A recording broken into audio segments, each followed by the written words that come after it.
Well, welcome back, everybody. I hope this encounter finds you all doing well. There are a lot of things going on in my part of the world. A lot of people in the hospital, a lot of people sick, a lot of emotional distress and turmoil, and there's just a lot of stuff going on. I'm sure some of you are having a lot of issues as well. But we are here to study God's Word, and we are going to get right into it. We are in Daniel chapter 10. There's 12 chapters in Daniel. We've got 10, 11, and 12 yet to go. 10, 11, and 12 are a single encounter. They're the last final episode in Daniel's prophetic life. And we're going to study them in two parts. The first part is going to take us through chapter 10, which just kind of sets the scene. And the chapter is going to introduce three characters in addition to Daniel. They will continue throughout all three chapters. And then in this chapter, Daniel's going to be given a vision of both near and distant events concerning Israel, concerning the age of the Gentiles. And part one will carry on into chapter 11, where Daniel's going to get an explanation of the near-term prophecy, the ones that will come to pass first. Then at a point in chapter 11, Daniel's vision will shift to an explanation of the far-term prophecy, the ones that are way in the future. And that deals with the events of the very end days, the end times. It looks ahead to the end of the fourth kingdom and to the tumultuous events that conclude the age. And then part two will continue to the end of chapter 12. And then at the end, we're going to see a fascinating connection to the book of Revelation. And part two is going to be next week. So we'll have to wait for all of that. But for now, let's start with Daniel chapter 10. And Daniel will encounter the first of these three mysterious figures. And you'll have to excuse me, I've got sinuses and allergies going on, and my voice is not what it should be. So I'm going to have to keep hydrating. Daniel chapter 10, verse 1. In the third year of Cyrus, king of Persia, a message was revealed to Daniel, who was named Belteshazzar. And the message was true and one of great conflict, but he understood the message and had an understanding of the vision. In those days, I, Daniel, had been mourning for 3 entire weeks. I did not eat any tasty food, nor did meat or wine enter my mouth, nor did I use any ointment at all until the entire 3 weeks were completed. On the 24th day of the first month, while I was by the bank of the great river, that is the Tigris, I lifted my eyes and looked, and behold, there was a certain man dressed in linen, whose waist was girded with a belt of pure gold of Uphaz. His body also was like beryl. His face had the appearance of lightning. His eyes were like flaming torches. His arms and feet like the gleam of polished bronze, and the sound of his words was like the sound of a tumult. So, as he typically does, Daniel dates this vision to the reign of a king. The vision came in the third year of Cyrus's reign. Now, Cyrus was the Persian king who released Israel to go back and rebuild the temple in Judah. Chapter 9 was set in the first year of Cyrus. So chapter 10 is going to be 2 years later. This is the last vision that Daniel received, as that we have recorded. He's probably close to 90 years old by now. And we know that he doesn't return to Jerusalem with the other exiles. So he most likely passes away soon after this vision. His work as a prophet had been completed. He went home. Daniel says he received a message of great conflict. Now, the Hebrew word for message is literally the word for speech. So Daniel received a speech, a spoken message. Chapters 10 through 12 are his description of what he received and how it came to him. It's a message of conflict, because it describes war between Gentiles and Jews and between God and Satan. Daniel opens by telling us he had been mourning for 3 weeks prior to this moment. His period of mourning was similar to fasting, though technically it wasn't a full fast. He avoids any food or drink that represents joy. He avoided tasty food, which sounds like he probably ate, airline food or something. I don't know. But the Hebrew word for tasty means desirable or treasured or valuable. So he ate nothing that he liked, nothing he desired, like meat or wine. Instead, he ate only plain, simple things, just enough to sustain himself. Now, this practice was intended to mirror the feeling in his soul in the disposition of his flesh. His soul was anguished. He felt loss. He felt suffering. So he wanted to bring his soul and his body into agreement. Daniel felt loss and suffering for Israel. So Daniel then gives a reason for his mourning, though the reason might be hard to see for a Gentile. Daniel says that his 3-week fast ended on the 24th day of the first month on the Jewish calendar. Now, that date is significant for Jewish people. On the Jewish calendar, the feasts of Passover and unleavened bread take place from the 14th to the 21st of the first month. It would seem that Daniel mourned for about 10 days prior to Passover, and he continued until 3 days after the feast period ended.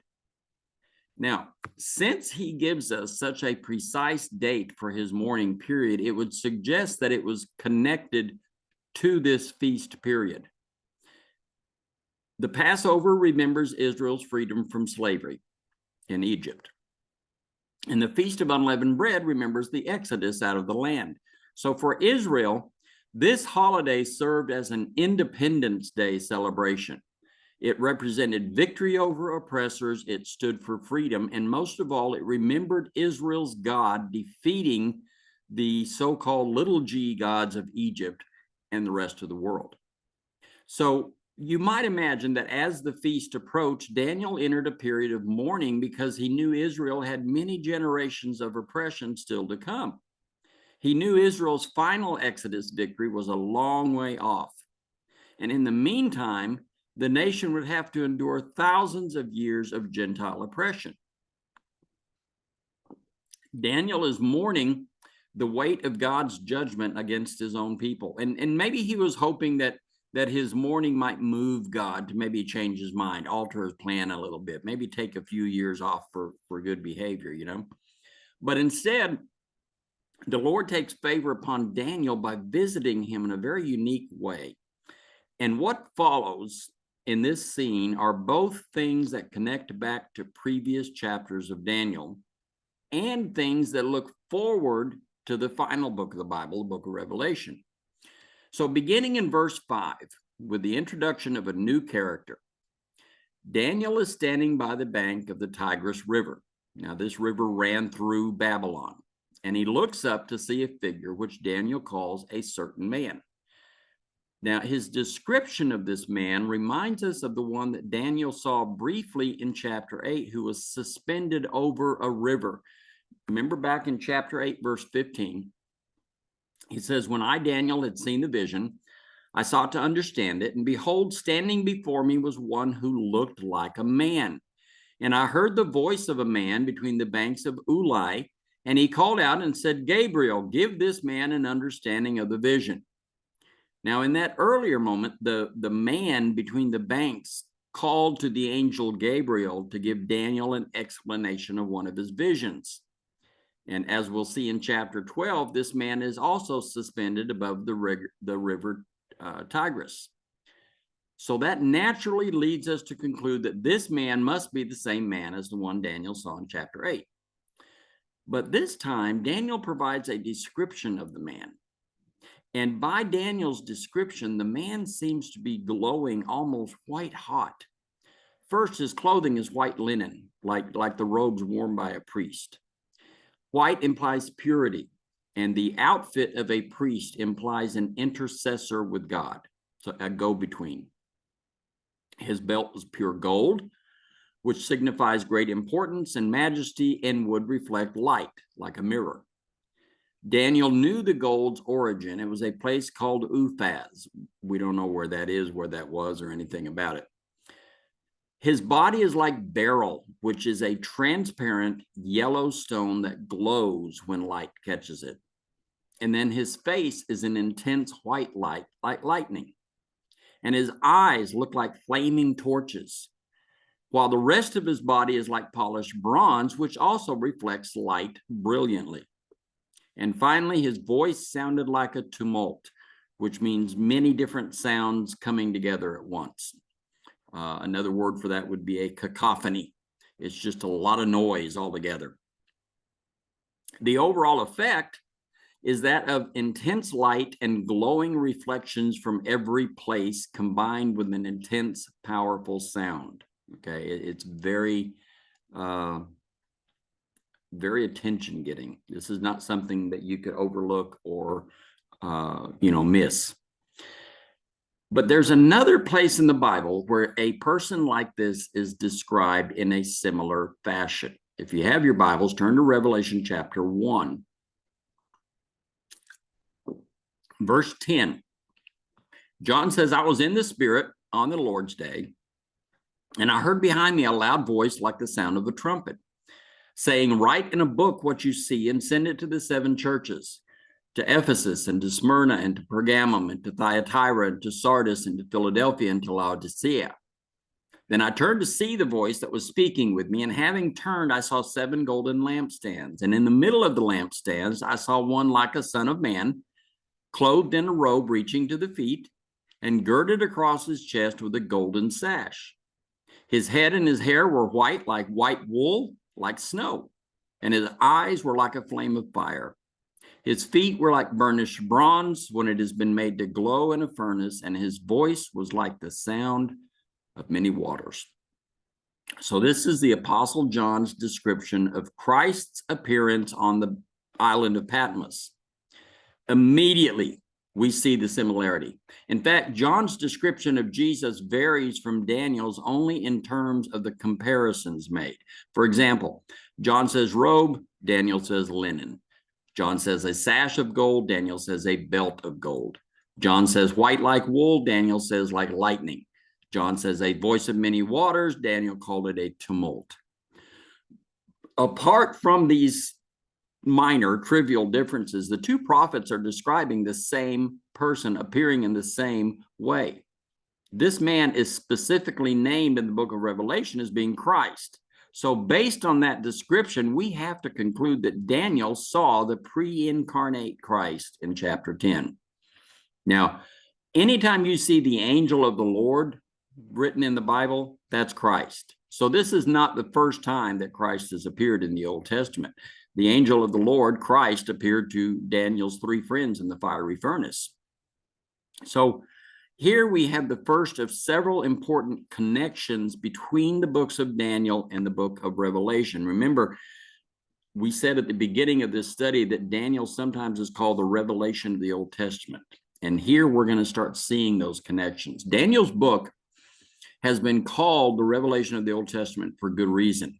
The 2 books are connected in several important ways, not simply because they address similar end-time events. They are linked in one especially surprising way that we're going to see in these 3 chapters, beginning with this common appearance of Jesus. And like John, Daniel is terrified by the appearance of Jesus appearing before him.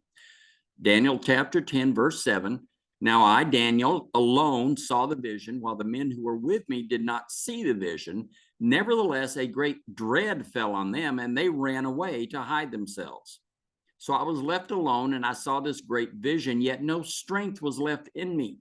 For my natural color turned to a deathly pallor, and I retained no strength. But I heard the sound of his words, and as soon as I heard the sound of his words, I fell into a deep sleep on my face, with my face to the ground. Then behold, a hand touched me and set me trembling on my hands and knees.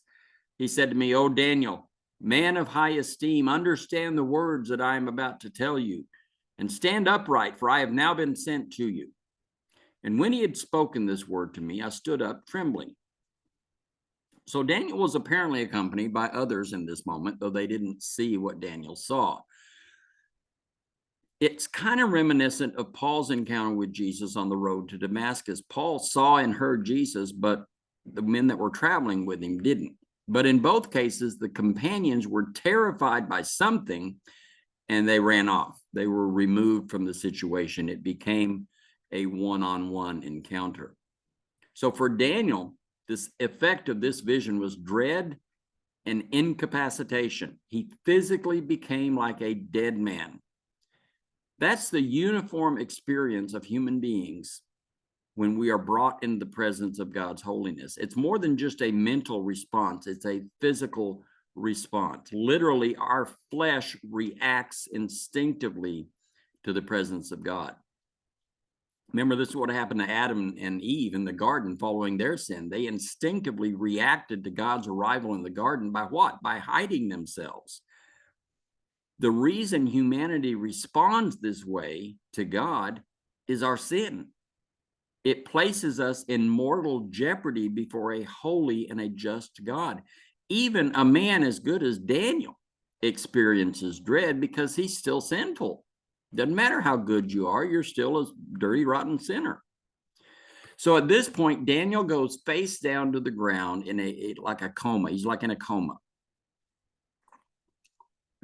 But he has to be revived to receive this revelation from the Lord. So the Lord sends an angel to revive Daniel and continue the conversation. In verse 10, a hand touches Daniel and brought Daniel onto his hands and knees. First of all, he's lying face down on the ground. Now he's on his hands and knees. He's still trembling in fear. You know, who could blame him? But he's no longer paralyzed. He's no longer incapacitated. So here we see the essential difference between angelic beings and the Lord. And along with it, we see the purpose for God creating angels. Angels are God's servants. They are created to bridge the gap between fallen man and God. Hebrews chapter 1, verse 13 says, "But to which of the angels has he ever said, 'Sit at my right hand until I make your enemies a footstool for your feet'? Are they not all ministering spirits sent out to render service for the sake of those who will inherit salvation?" Angels are ministering spirits who provide service to God on our behalf. They are the messengers sent by God to minister to the saints. They can interact with men in ways that God can't because of our fallen nature. God can't be in the presence of sin. Angels will still elicit strong responses in men, principally fear. That's the natural response to something supernatural. We're scared by loud noises. I don't like fireworks. I don't like gunshots. We're scared of large animals. If a elephant starts running at me, I'm going to get scared. But since angels are not our judge, we don't experience a feeling of dread or jeopardy. Fallen man can work with angels without falling down or entering a coma, which is why they are God's messengers. They're the go-between when God wants to interact with us. So the Lord hands off the conversation to his angel. It's probably Gabriel. We're not sure, but it's safe to assume.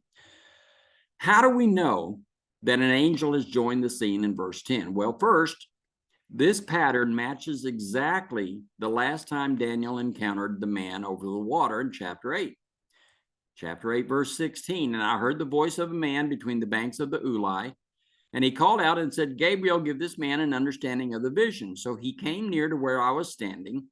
And when he came, I was frightened and fell on my face. But he said to me, 'Son of man, understand that the vision pertains to the time of the end.' Now, while he was talking with me, I sank into a deep sleep with my face to the ground, but he touched me and made me stand upright."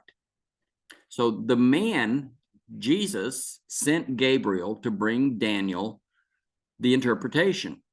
And he approaches Daniel in the exact same way. He touched Daniel to cause him to revive from a deep sleep and to stand upright. Now, secondly, if we kind of fast forward to chapter 12, we see this, chapter 12, verse 5. Then I, Daniel, looked, and behold, two others were standing, one on this bank of the river and the other on that bank of the river. And one said to the man dressed in linen, who was above the waters of the river, how long will it be until the end of these wonders? Now remember, chapter 12 is still set in the same moments as chapter 10 and 11. We're still in the same position in time, same point in time. In chapters 10 and 11 and 12, Daniel reveals that there's a total of 3 characters in this moment. And in addition to Jesus in linen over the water, there are 2 other men, one on each bank of the river. So that means that one of these men is standing on the same bank as Daniel, and one is on the other bank. And we can assume that these men are angels in the appearance of men, just like we saw in chapter 8. Also, looking ahead to the next section of chapter 10, notice that in verse 16, Daniel describes the one speaking to him. Now, Daniel says he's one resembling a human being. That has to be a different person than Christ, because the description of Christ is nothing like a human being.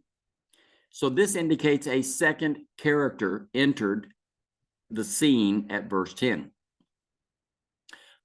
If we keep going, we can also determine the identity of these 2 characters by looking at chapters 10 and 12 again. In chapter 10, verse 13, the one speaking to Daniel mentions an angel, Michael, who assisted him in a battle against an adversary.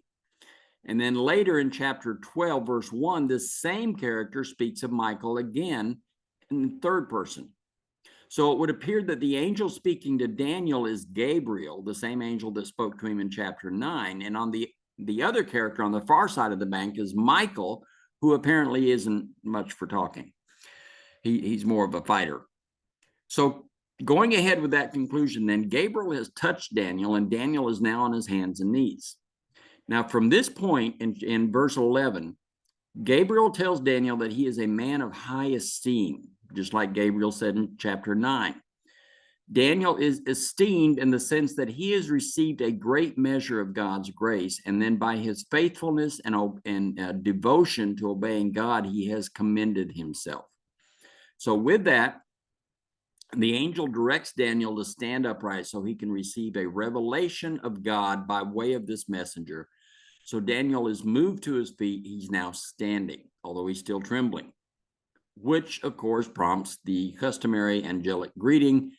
Verse 12, then he said to me, do not be afraid, Daniel, for from this first day that you set your heart on understanding this and on humbling yourself before your God, your words were heard, and I have come in response to your words. But the prince of the kingdom of Persia was withstanding me for 21 days. Then behold, Michael, one of the chief princes, came to help me, for I had been left there with the kings of Persia. So Gabriel tells Daniel he doesn't have to fear Gabriel. Don't be afraid, because Gabriel is actually an answer to his prayer. The angel came in response to Daniel's words. Now, that prayer was probably one that Daniel prayed at the beginning of his 3-week, 21-day fast. This is the second time Gabriel's been dispatched in response to Daniel's prayer. That's a pretty powerful testimony to Daniel's prayer life. But in this case, Daniel continued fasting for 3 weeks because Gabriel was occupied for that time in withstanding an enemy. Based on what Gabriel tells Daniel, we can surmise that Daniel was praying for understanding concerning his troubling visions. Now, in earlier chapters, Daniel had received terrifying visions about Israel's future, and they were a burden for Daniel. So he asked for divine intervention. So he entered a period of mourning and fasting, waiting for an answer. It seems like he would have had it earlier, but the angelic realm was a little busy. Gabriel's words confirm that angels are bound by space and time, just like every created thing. And a day for an angel is just like a day for us. And they have to travel to and fro. They can't just, wiggle their nose and be in one place and be in another place. Secondly, the power of the angelic realm operates within boundaries set by the Lord.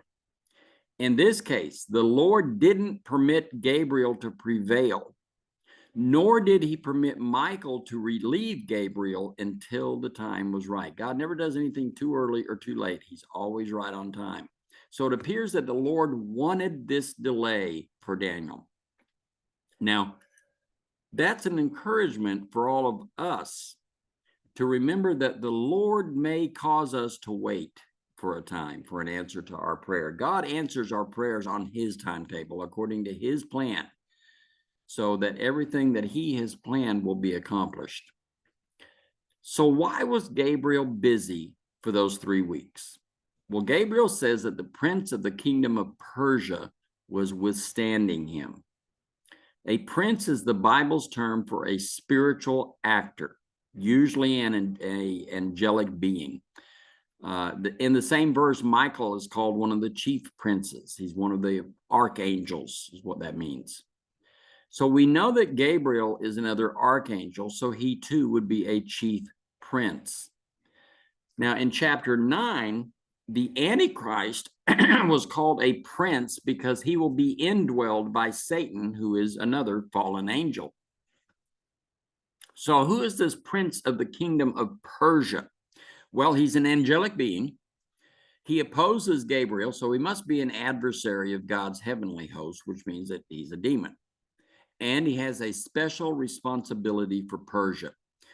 Now, the statement suggests that demons may have responsibilities assigned by Satan for working in various kingdoms or regions on earth. In other words, you have demons that have a territory, okay? And in this case, the prince of Persia could be no less than Satan himself. Persia included the region of Babylon, which had been Satan's backyard since Eden. But that seems unlikely that Satan would be there in charge of that, because of something that we read in the book of Jude. In the book of Jude, verse 9, it says, Michael the archangel, when he disputed with the devil and argued about the body of Moses, did not dare pronounce against him an railing judgment, but said, the Lord rebuke you. So in Jude, we learn that Satan sought Moses's body, probably to resurrect it by indwelling it so he could deceive Israel. The archangel Michael intervened to stop Satan, but because Satan is a superior angelic being, Michael didn't dare rebuke Satan. Instead, Michael asked the Lord to rebuke Satan. Now, in Daniel 10, we read that Gabriel held off this prince of Persia for 21 days. So it seems unlikely that the angel Gabriel could withstand Satan for 3 weeks if Michael couldn't even rebuke him one time. The more likely conclusion is that this prince of Persia is a powerful demon, maybe Satan's right-hand man. And Satan assigned this demon to Persia since this is Satan's most precious territory on earth, the region of Babylon and Persia. And Gabriel and Michael battled this demon together to stop him in his evil plans for this region. Now, this would also explain why the Middle East and the Arab nations of the world have historically been such dangerous places for Jews and Christians. You talk to missionaries, a lot of missionaries can testify to the special spiritual darkness and persecution that they experience when they're working over there in that part of the world. The demonic control of this region is far more pronounced than in other places. And not coincidentally, this is the region that's the source of Islam, which is one of the most destructive religious systems in the world. But Satan's power is never equal to God's power. So we see the Lord moving today in powerful ways to bring light into this darkness, which means that when the angels battle Satan or battle his agents, these battles are according to God's purposes. He allows the battles to serve some greater purpose. Think of the evil work of Satan's forces like water rushing downhill. Both have great destructive power. But if that power is channeled and directed, it can be put to work. So God uses his angels to channel and direct Satan's evil desires to produce good outcomes for God's people. Remember in the story of Joseph, Joseph told his brothers, what you meant for evil, God meant for good. And since God is stronger than Satan, God's way always wins. So finally, what was the nature of this conflict between Gabriel and Michael and this demon of Persia? Well, based on a clue inside the text, plus a little history, we can guess at the answer. At the end of verse 13, Gabriel says he had been left with the kings of Persia. Now, kings refers to human rulers. Princes are angelic rulers. Kings are human rulers.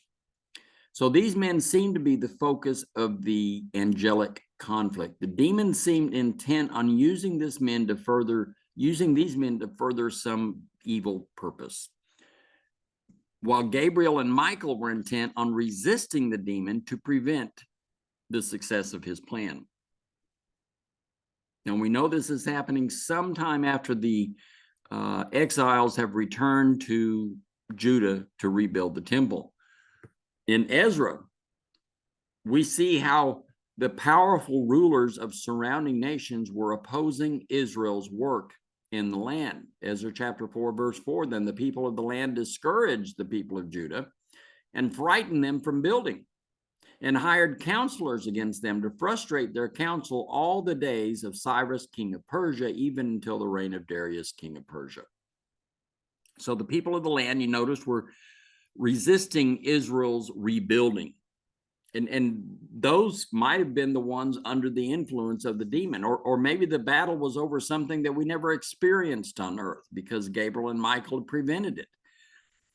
The enemy is seeking many times to do evil that never materializes on earth because the angelic realm battles keep it from happening and they keep us out of harm.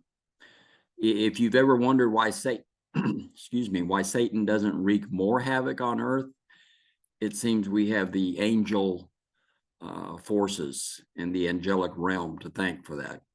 Paul says in Ephesians chapter 6, verse 12, for our struggle is not against flesh and blood, but against the rulers, against the powers, against the world forces of this darkness, against the spiritual forces of wickedness in the heavenly places. All right, back to Daniel. The angel now gets down to business. Verse 14. Now I have come to give you an understanding of what will happen to your people in the latter days, for the vision pertains to the days yet future. When he had spoken to me according to these words, I turned my face toward the ground and became speechless. And behold, one who resembled a human being was touching my lips. Then I opened my mouth and spoke and said to him who was standing before me, O my Lord, as a result of the vision, anguish has come upon me, and I've retained no strength. For how can such a servant of my Lord talk with such as my Lord? As for me, there remains just now no strength in me, nor has any breath been left in me. And then this one with human appearance and touched me again and strengthened me. He said, O man of high esteem, do not be afraid. Peace be with you. Take courage and be courageous. Now, as soon as he spoke to me, I received strength and said, may my Lord speak, for you have strengthened me. So in answer to Daniel's prayer, Gabriel is prepared to give Daniel the answer to his questions concerning these visions. The mention of these visions just sucks the life right out of Daniel again. And once again, he's headed to the ground. He becomes speechless. He's down on his face. And remember, these visions are things that the Lord has imprinted on Daniel's mind. It's like coming attractions of events that are going to happen on earth. It's like, you know, the movie trailers you see in the movies, you know, coming soon. And that's what Daniel was experiencing. And these are things pertaining to the age of the Gentiles, the times when Israel will be oppressed by Gentiles. And they're just really horrible things that God is going to permit because of the weight of Israel's offenses under the old covenant. And it's a sign to us of how terrible these things are going to be, that even a vision of them is enough to cause Daniel to faint and not even have enough strength to speak. He is literally speechless. He can't talk, so the angel touches his lips in verse 16 to strengthen Daniel's mouth to speak again. And with that renewed strength, Daniel then starts talking again. So Daniel then asked the angel, how could he talk with my Lord? Now, the term Lord is just a generic term of respect. It's what someone says to a superior. Secondly, Daniel is asking how he could be expected to continue in this conversation because the visions have robbed him of his stamina. He says, there's no strength in me. I can't even catch my breath. He is literally exhausted just from the memory of these visions. Now, later on, we see that Daniel is having visions of various calamities, including events that happen in the tribulation. If just a vision of the tribulation brings a man to his knees, what's the real thing going to be like? And what's hell going to be like? In response to Daniel's question, Gabriel touched Daniel again to give him greater strength. This is another typical function of angels. Angels bring strength to men in the midst of a difficult spiritual battle.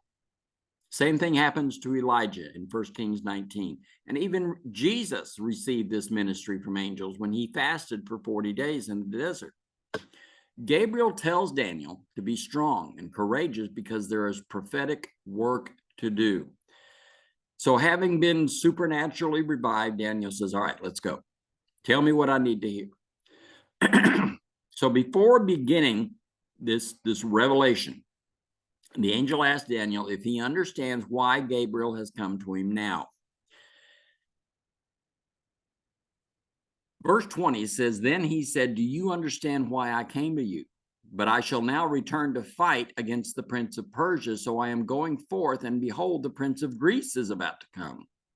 However, I will tell you what is inscribed in the writing of truth. Yet there is no one who stands firmly with me against these forces except Michael, your prince. Now, earlier, Gabriel said he was fighting a demon of Persia for 3 weeks. Now he's broken away for Daniel's sake, but he can only be here for a short time because he says he has to go back to the battle. And he says, I don't have a big army. It's just me and Michael. And we already saw that it takes both of them to withstand this demon. And then he says a new demon is about to arise to further the purposes of the next Gentile kingdom within this age of the Gentiles that, that's covering everything. So his question to Daniel is really, do you see how important this revelation is? It's so important. It necessitated an archangel leaving an important post at great risk to explain it personally. It comes at a crucial time, and there are important things about to happen that Daniel needs to write down. So he says in verse 21, I'm here to tell you what you have to inscribe in Scripture. And what Gabriel gives Daniel forms chapters 11 and 12. And it's an explanation of things that Daniel has seen in various visions. And everything in Daniel's visions takes place long after Daniel's death. But some details are fulfilled within a few hundred years of Daniel's life, and other events have yet to be fulfilled. So they fall into a near-term and a far-term grouping. So Gabriel's speech starts in chapter 11. Verse 1, in the first year of Darius the Mede, I arose to be an encouragement and a protection for him. Now I'll tell you the truth. Behold, 3 more kings are going to arise in Persia. Then a 4th will gain far more riches than all of them. As soon as he becomes strong through his riches, he will arouse the whole empire against the realm of Greece. And a mighty king will arise, and he will rule with great authority and do as he pleases. But as soon as he is arisen, his kingdom will be broken up and parceled out toward the 4 points of the compass, though not to his own descendants, nor according to his authority which he wielded, for his sovereignty will be uprooted and given to others beside him. So this chapter opens with a verse that's actually the final verse of chapter 10. Daniel typically started new sections with the reign of a king. So the men who constructed our canon placed this verse at the start of chapter 11 in keeping with that pattern. But it's misleading because we read verse 1 in Gabriel's voice, not Daniel's voice. So the angel is telling Daniel that he's been working with the first king of Persia from the start of his reign to support the people of Israel. And as a result of that work, the king of Persia had issued the decree to release Israel. And now 2 years later, he's still at work for the needs of Israel. But that work has a timeline. And a lot of things have to happen before that timeline is complete. So Gabriel's explanation includes near-term and far-term events. Both events take place in the age of the Gentiles. Both events are related to Christ. The near-term events are related to Christ's first coming, while the far-term events will be related to Christ's second coming. So in that sense, the two sets of events are actually related. The earlier events serve as a picture of the later ones, as a foreshadow. So then Gabriel moves to the first part of his explanation. First, he tells Daniel there will be 4 more kings over Persia. Now, if you look at history, history confirms that prophecy. The 4 kings were Cambyses, Pseudo-Smyrtus, Darius the First, so different Darius, and Xerxes the First.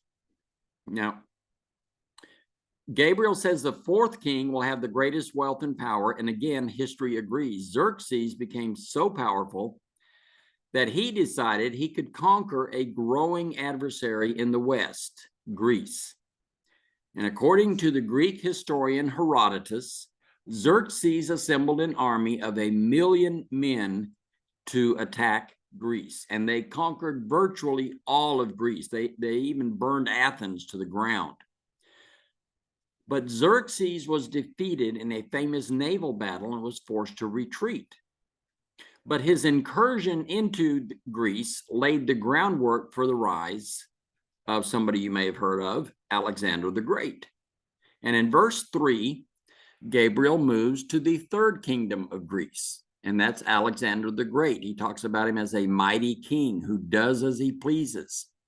But as soon as he has ascended, his kingdom is broken into pieces. Again, this is an undeniable reference to Alexander the Great's premature death and the division of his kingdom into 4 parts. He didn't have any descendants, so his kingdom was given to 4 generals.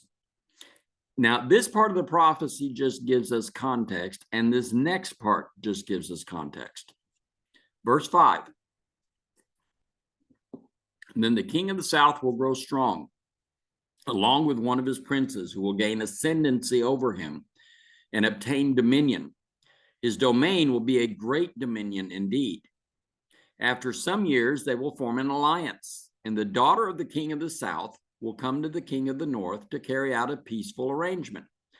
But she will not retain her position of power, nor will he remain with his power. But she will be given up along with those who brought her in, and the one who sired her, as well as he who supported her in those times. But one of the descendants of her line will arise in his place, and he will come against their army and enter the fortress of the king of the north, and he will deal with them and display great strength. Also their gods with their metal images and their precious vessels of silver and gold, he will take into captivity into Egypt, and he on his part will refrain from attacking the king of the north for some years. Then the latter will enter the realm of the king of the south, but will return to his own land. So let's break this down. The next section runs till verse 20, and it details the conflict that will take place between 2 of the four pieces of Alexander's kingdom. Specifically, Gabriel explains how Ptolemy and Seleucid kingdoms battle each other. The Ptolemaic kingdom occupied Egypt and extended up into southern Judah. The Seleucid Empire occupied present-day Syria into northern Judea, and extended east as far as India, which meant that the borders that separated these two power empires ran right through the middle of Israel. So naturally, as these two empires fought back and forth for control, the front line was Israel. So Daniel calls the Ptolemaic kingdom the king of the south. The Seleucid kingdom is the king of the north. And they are north and south. If you're an observer standing in Jerusalem, that's what they would be. This is a clear fulfillment of Jesus' words that the age of the Gentiles would be a time of trampling of Jerusalem by Gentiles.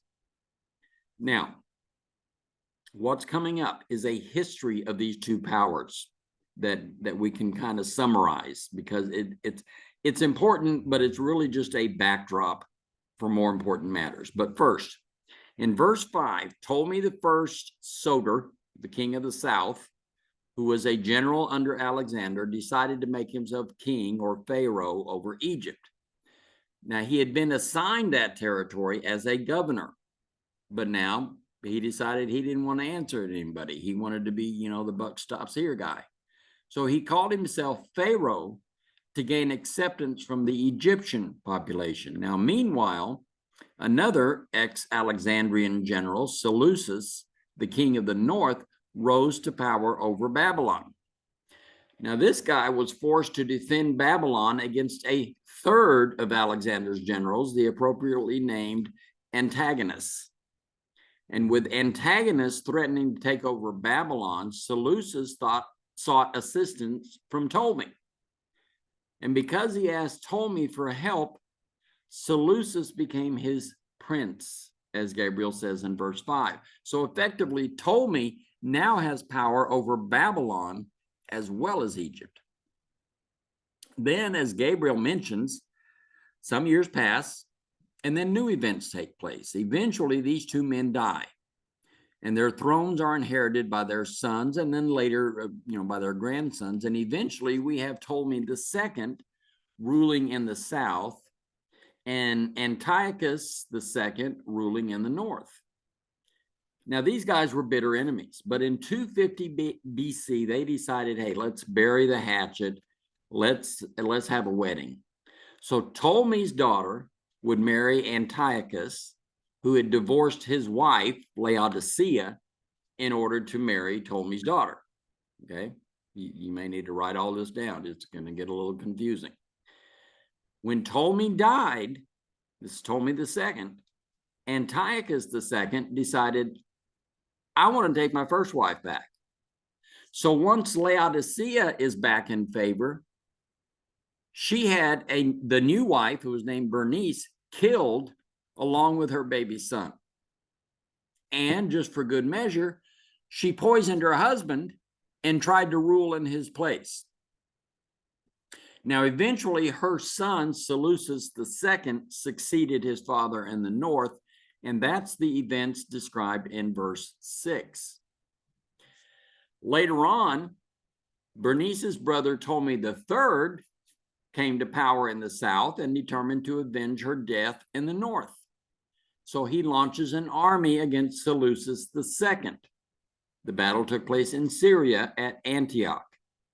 He succeeded in killing Laodicea, and he gained control of much of the northern kingdom's territory and held it until his death.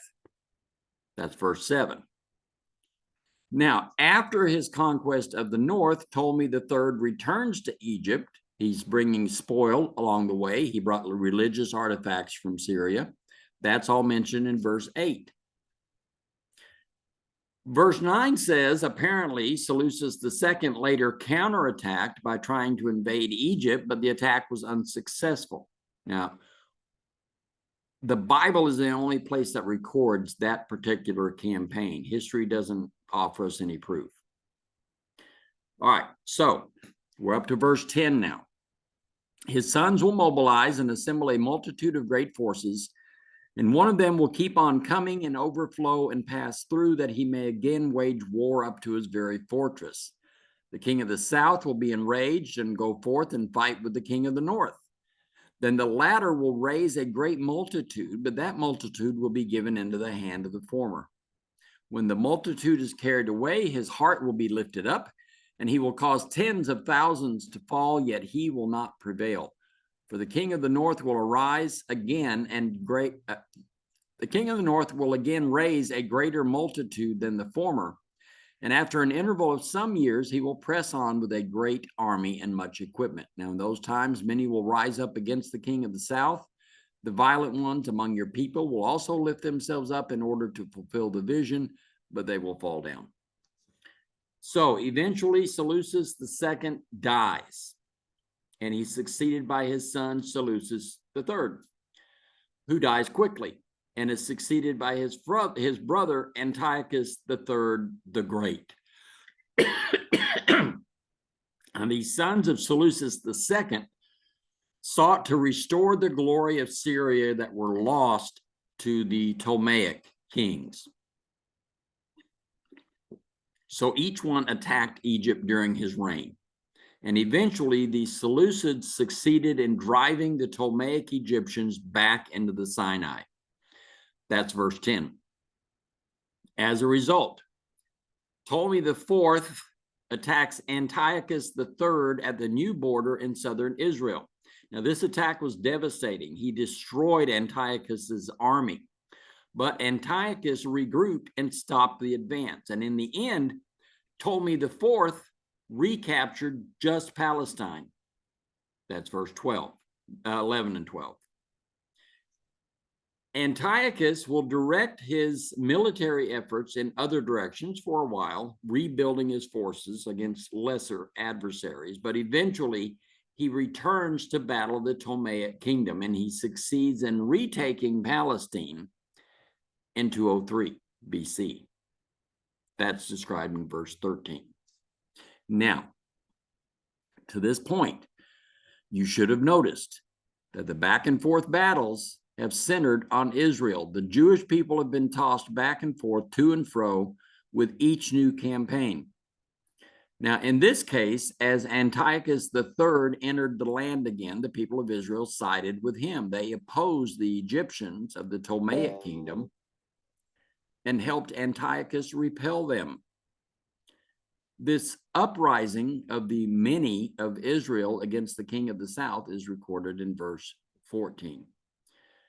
So the campaigns continue. It says, then the king of the north will come, cast up a siege ramp, and capture a well-fortified city. And the forces of the south will not stand their ground, nor even their choicest troops, for there will be no strength to make a stand. But he who comes against him will do as he pleases, and no one will be able to withstand him, and he will also stay for a time in the beautiful land with destruction in his hand. He will set his face to come with the power of his whole kingdom, bringing with him a proposal of peace, which he will put into effect. He will also give him the daughter of women to ruin it, but she will not take a stand for him or be on his side. Then he will turn his face to the coastlands and capture many, but a commander will put a stop to his scorn against him, and moreover, he will repay him for his scorn. So he will turn his face toward the fortress of his own land, but he will stumble and fall and be found no more. Then in his place, one will arise who will send an oppressor through the jewel of his kingdom, yet within a few days he will be shattered, though not in anger, nor in battle. So in this battle, Antiochus III besieges the coastal city of Sidon in northern Palestine. When he defeated that city, he captured a key general, General Scopas, and his elite troops. That's verse 15. Now, this was the final stronghold of the Egyptians in Palestine. So as it fell, it meant that the Seleucids had regained complete control over Palestine. Antiochus III now had the beautiful land of Israel all to himself. That's verse 16. But meanwhile, A threat from a new enemy was rising in the West. Rome was gaining power and threatening to take over the world. So Antiochus III initiated peace with Egypt, and he offered his daughter Cleopatra as a wife to Ptolemy V. And he hoped his daughter would secretly remain loyal to the Seleucid Empire in the north, but instead she became loyal to her new Egyptian husband. That's verse 17. Meanwhile, Antiochus III has struck Rome in Asia Minor, hoping to forestall their advance. But a Roman commander succeeded in defending the coast from Antiochus III. That's the commander mentioned in verse 18. So Antiochus III returns to his home and dies soon after that, having foreseen the rise of Rome and the eventual loss of his kingdom. That's verse 19. Antiochus's son Seleucus IV succeeds his father and has to submit to Roman authority. So Rome requires taxes from the northern kingdom. So Seleucus IV taxes his people, including the Jews, very greatly. And he assigns a Jewish man named Heliodorus to collect tax in Judea. Heliodorus goes throughout the land, commanding taxes be paid, and obviously he didn't make any friends. And eventually he decides he has to act against the king or be killed by his own people. So during a return visit to Syria, Heliodorus poisons Seleucus IV and kills him. That's verse 20. So this murder of the king by a Jew sets the stage for even more intense Jewish persecution. And that persecution leads us into the next part of this chapter, which is the main thrust of our near-term prophecy. And in fact, all the history that we've covered up to this point was provided as a background to what's coming next.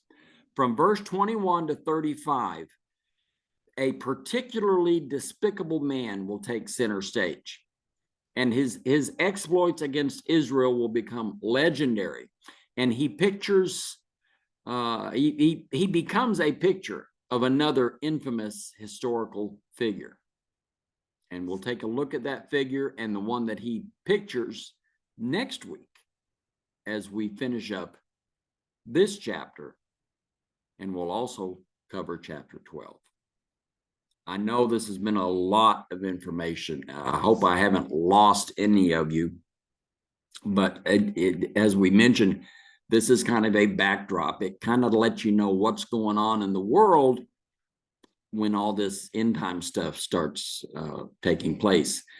And it's important for us to understand that to a certain degree. We don't have to understand all of it, but we just have to understand what's going on. So y'all take care. If you need to rewatch the video, go back and rewatch it. Let me know, what you think, and just stay strong, stay faithful. Our best battles are fought on our knees, and Satan knows that. I read a quote this week that said that Satan is aware of the power of prayer, not because he engages in it, but because of how he is affected by it. That kind of struck home with me, because our prayers have a direct effect on Satan's battles and Satan's plans and Satan's devices against us, and it has a direct effect on what's going on in the spiritual realm as we are trudging through the physical realm. So stay in prayer, stay strong, stay in the word. We will see you next week on Teacher Talk.